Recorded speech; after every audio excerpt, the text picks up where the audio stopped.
Baik, semangat pagi teman-teman. Sudah 2 sesi yang sudah dilewatin, e-learning dan tes online. Nah, kali ini kita akan review hasil tes online kemarin. Nah, akurasi cukup bagus ya, sudah 75% dari total keseluruhan. Dan sudah ada yang mengulang pun dengan akurasi yang sebelumnya dari 50 naik ke 85, 60 naik ke 75, 60 naik ke 85 sampai dengan 100%. Good ya, appreciate dan applause buat teman-teman semuanya. Oke, kita akan review satu persatu soal yang kita kemarin kerjakan.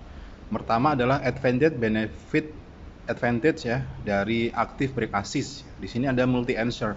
Ini sebenarnya sama seperti teman-teman mengerjakan Sabah dari MBINA, itu jawabannya lebih dari satu.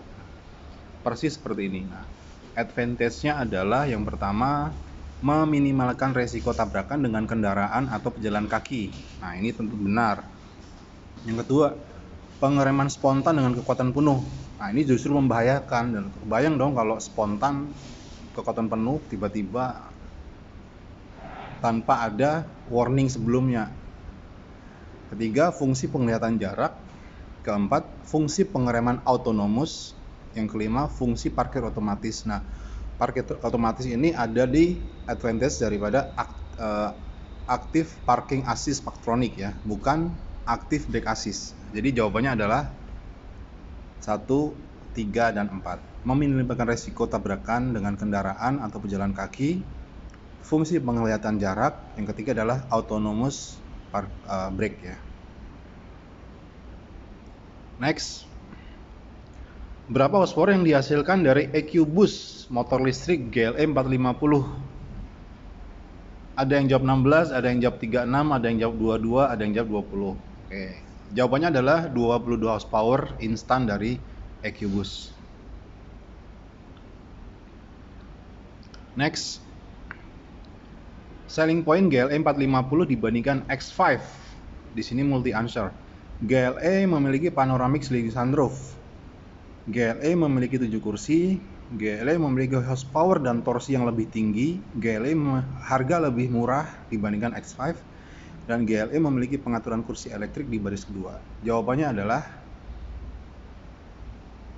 GLE memiliki 7 kursi, memiliki horsepower yang lebih tinggi karena GLE memiliki 367 horsepower dan torsi 500 Nm/meter. Sedangkan BMW X5 4.0 horsepowernya 340 dan torsinya itu 450. Kita jauh di atas itu. Bangku kedua GLE pengaturan electric seat, sedangkan X5 bangkunya tidak bisa diapa-apain alias paten ya. Jawabannya adalah 2, 3, dan 5. Memiliki 7 kursi, memiliki horsepower dan torsi lebih tinggi, serta pengaturan kursi electric seat di baris kedua. Next. Berapa ukuran media display GLE 450? Kalau 10,25 itu ukurannya A class, CLA, B class. Nah itu. Kalau 21 inch ukuran TV teman-teman yang ada di kos-kosan atau ada di rumah mungkin ya, atau di komputer, jawabannya adalah 12,3 inch. Next.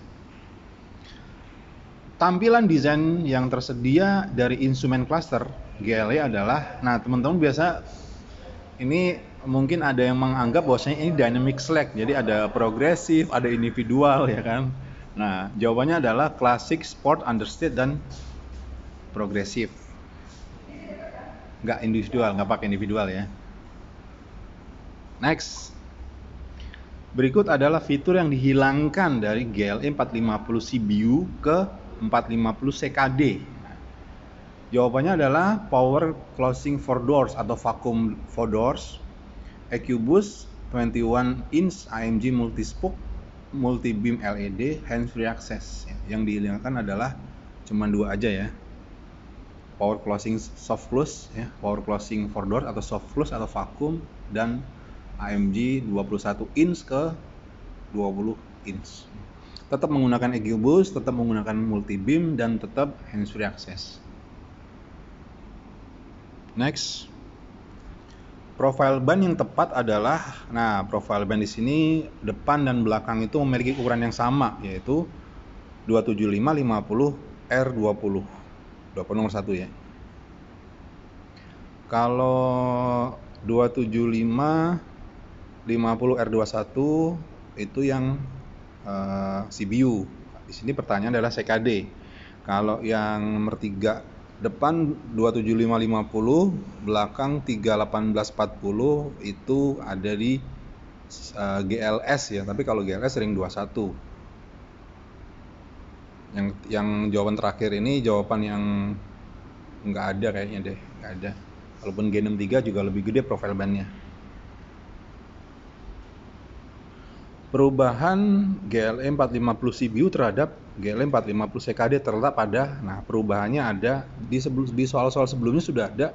Nah kali ini sedikit berbeda ya. Perubahannya ada di velg yang sebelumnya ukuran 21/20, ban MO ke MOE ini enggak. Yang ketiga headlamp multi beam tetap, Artico man-made leather ke Nappa leather, alright. Nah power soft close.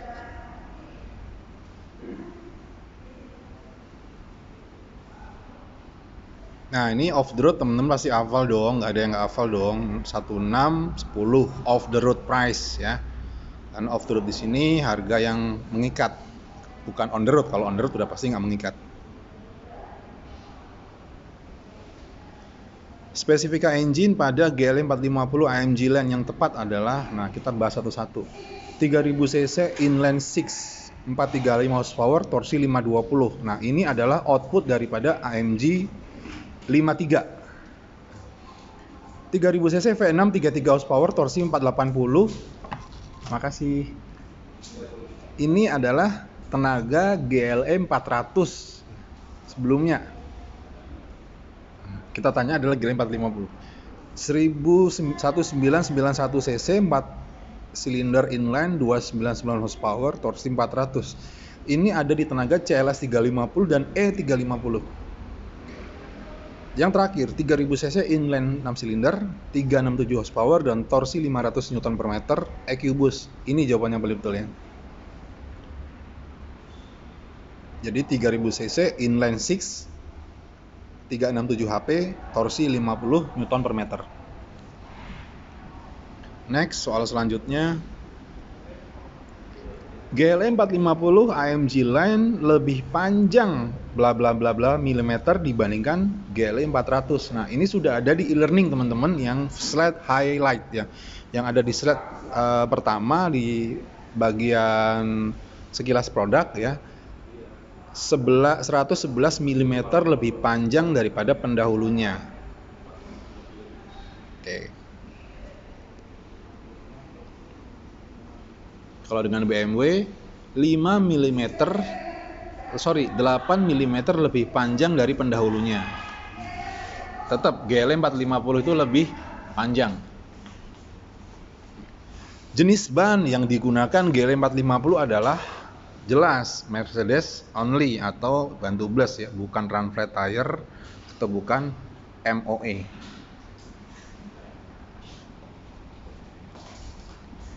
Sistem transmisi pada GLE 450 adalah 9G-tronic automatic transmission. Pasti. Kalau 7G-tronic itu yang previously, yang sebelum-sebelumnya jauh. Bukan juga manual. Kalau 7G-tronic dual clutch transmission, nah, itu di tipe lain. Yang tidak termasuk dalam Integrated Service Package atau ISP adalah ban bodi kaca, engine, transmisi, electrical, oli dan jasa, bodi kaca dan aki, ban, disc brake, dan suspensi atau hermetic. Nah, jawabannya adalah ini yang tidak termasuk ya. Jadi yang tidak termasuk ya tidak di cover, selebihnya di cover. Jadi jawabannya adalah ban, bodi, dan kaca.